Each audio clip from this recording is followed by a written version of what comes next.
We're going to survive and we're going to get justice. Amen. A blessing before a long march to demand change.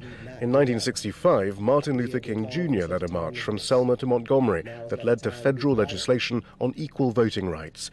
In 2014, civil rights activists hope their 193-kilometer, 7-day march from the site of the police killing of unarmed teenager Michael Brown in Ferguson to the governor of Missouri's mansion will also lead to a change in the law. Looking for legislation to end racial profiling. There's a bill called the End the Racial Profiling Act that we're looking to pass. Putting body cameras on police officers. It's an ambitious goal, particularly as polls consistently show a majority of white people in the US don't know what all the fuss is about.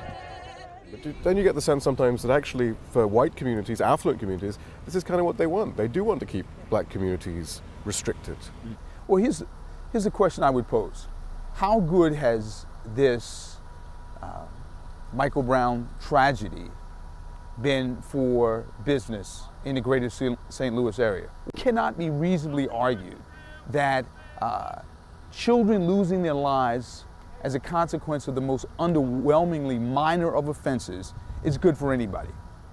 Later in the afternoon, a meeting has been convened, bringing together the numerous activist groups that have come together since Michael Brown's death. The question that's been tabled: where do we go next?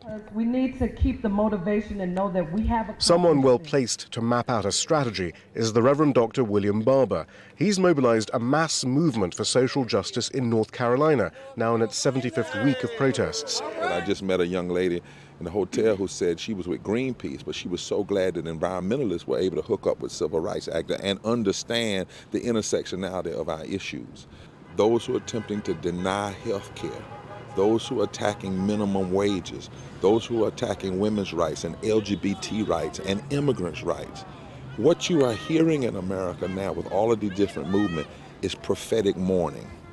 For Barber, it's the universality of the activist struggle that will make the difference. Yesterday on the plane, a lady said, "We're landing in St. Louis. I wonder, do we have to go through Ferguson?" With fear.